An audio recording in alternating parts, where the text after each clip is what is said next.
दिल्ली आबकारी नीति मामले में फंसे आम आदमी पार्टी के दिग्गज नेता मनीष सिसोदिया को लेकर बीजेपी और आप जम के बयानबाजी हो रही है। फिलहाल मनीष सिसोदिया तिहाड़ जेल में बंद है और इनको लेकर के पार्टी के एक बार फिर बीजेपी और प्रधानमंत्री नरेंद्र मोदी पे हमला किया है। आपका कहना है कि मनीष सिसोदिया को तिहाड़ जेल में मारने की साजिश रची जा रही है। वहीं सौरभ भारद्वाज ने कहा है तिहाड़ की जेल नंबर 1 शातिर अपराधियों को रखा जाता है, उसी जगह मनीष सिसोदिया को रखा गया है। उन्होंने सवाल किया है क्या बीजेपी दिल्ली के पूर्व उप मुख्यमंत्री को मारने की साजिश रच रही है। कर्नाटक में हिजाब का मुद्दा एक बार फिर से चरम पे है। राज्य में 9 मार्च से प्री यूनिवर्सिटी कॉलेज की परीक्षा शुरू होने वाली है। इससे पहले शिक्षा मंत्री बीसी नागेश का बयान आया है जिसमें उन्होंने कहा है कि परीक्षा केंद्र में हिजाब की अनुमति नहीं होगी। राजस्थान में एक बार फिर से नए जिलों के गठन की मांग उठी। इस बार पूर्व कैबिनेट मंत्री रघु शर्मा मुखर हो गए हैं। उन्होंने कहा है कि सरकार को नए जिले बनाने चाहिए। रघु शर्मा के मुताबिक राजस्थान की जनसंख्या और क्षेत्रफल पड़ोसी राज्यों से अधिक, लेकिन जिलों की संख्या कम है। उन्होंने कहा है राजस्थान की आबादी करीब 8 करोड़ है, इसलिए अब नए जिलों को बनाना चाहिए।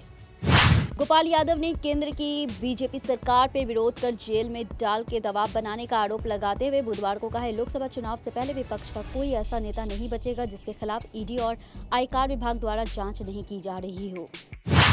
राज्यसभा के सभापति जगदीप धनखड़ ने अपने निजी कर्मचारियों के 8 सदस्यों को उच्च सदन सचिवालय के दायरे में आने में 20 समिति में नियुक्त किया है। राज्यसभा सचिवालय द्वारा जारी आदेश के अनुसार 20 समितियों के धनखड़ के निजी कर्मचारी 8 सदस्यों को नियुक्ति किया गया है।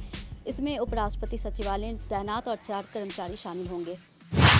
एनसीपी प्रमुख शरद पवार ने फैसला किया है कि उनकी पार्टी नागालैंड में मुख्यमंत्री नेफ्यू रियो के नेतृत्व को स्वीकार करेगी और विपक्ष की भूमिका नहीं निभाएगी, जहां एनडीपीपी की सहयोग बीजेपी है। कर्नाटक के कोलार जिले में बीजेपी सांसद मनु स्वामी ने 8 मार्च को महिला दिवस पे एक कार्यक्रम के दौरान अपनी टिप्पणी में एक नया विवाद खड़ा कर दिया है। महिला दिवस को उन्होंने एक दुकान में एक महिला को माथे पे बिंदी नहीं लगाने को लेकर जमकर डांटा। अब इस घटना के लिए भाजपा सांसद काफी निंदा हो रही है। दिल्ली के वसंत विहार इलाके में एक तेज रफ्तार थार ने मलाई मंदिर पर लगी रेहड़ी पटरी पे खोमा वाले को रौंद दिया। इस दौरान में 2 लोगों की मौत हो गई, 5 लोग घायल बताए जा रहे हैं।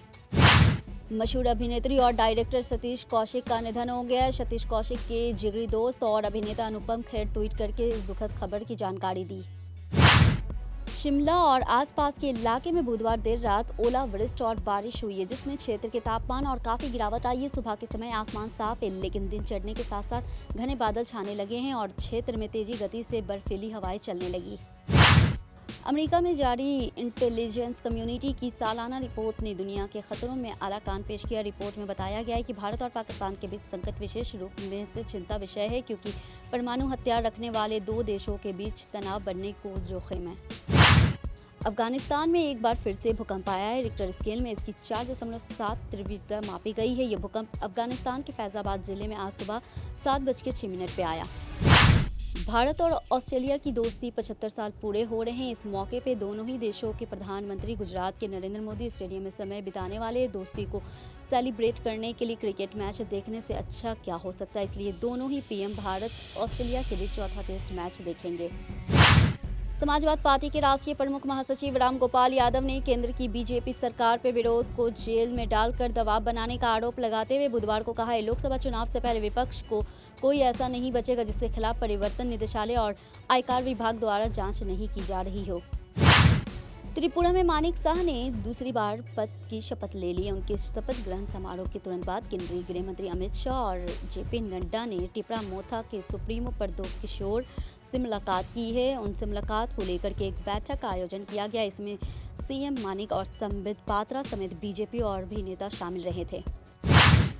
ओडिशा में देर रात भीषण आग लग गई। आग शॉपिंग कॉम्प्लेक्स में लगी है। धीरे धीरे 40 दुकान को अपनी चपेट में ले लिया। इससे दुकान के अंदर रखा माल जल के खाक हो गया, जबकि इस आगजनी में 100 से अधिक लोगों को बचाया गया।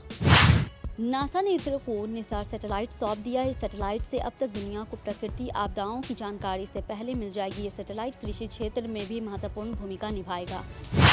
ओडिशा पुलिस ने जासूसी करने वाले एक कबूतर को जगत सिंहपुर जिले से स्थित प्रादीप तट के पास पकड़ लिया है। इस कबूतर के पैर में एक कैमरा और माइक्रोचिप सेट किया गया था। पुलिस की आशंका है कि इस कबूतर को इलाके में जासूसी के लिए इस्तेमाल किया जा रहा था। होली के दिन मौसम भी मूड की नजर आया है। दिल्ली एनसीआर नए इलाकों में बुधवार की शाम को बूंदाबांदी हुई है, जिसके चलते लोगों में गर्मी सी राहत मिली। दोपहर के बाद से ही घने बादल आसमान में छा गए थे और तेज हवाएं चलने लगी थी। आज सुबह भी मौसम सुहाना बना हुआ है।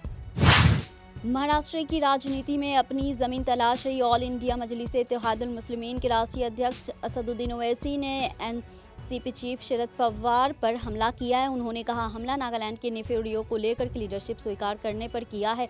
ओवैसी ने कहा है कि ये दूसरा बार है जो एनसीपी ने बीजेपी का समर्थन किया।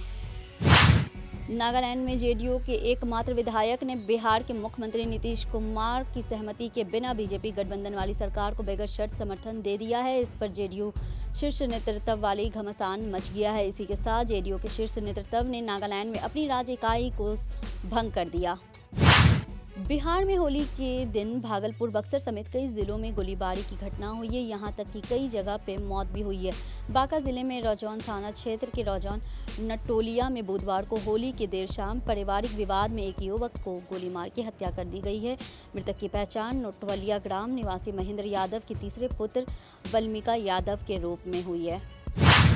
बिहार के बक्सर में होली के लिए 2 दिन अलग अलग घटनाओं में 3 लोगों को गोली लग गई है। गोली की इस घटना में एक शख्स की मौत हो गई है, जबकि 2 जख्मी है। पहली घटना नगर थाना क्षेत्र के शांति नगर मोहल्ले की है। बुधवार की दोपहर लगभग 2 बजे राजा रजक को गोली मार के बदमाश फरार हो गए। पेट के दाहिने हिस्से में गोली लगी थी। संस्थान लोगों ने सदर अस्पताल पहुंचाया, जहां डॉक्टरों ने उसे मृत घोषित कर दिया।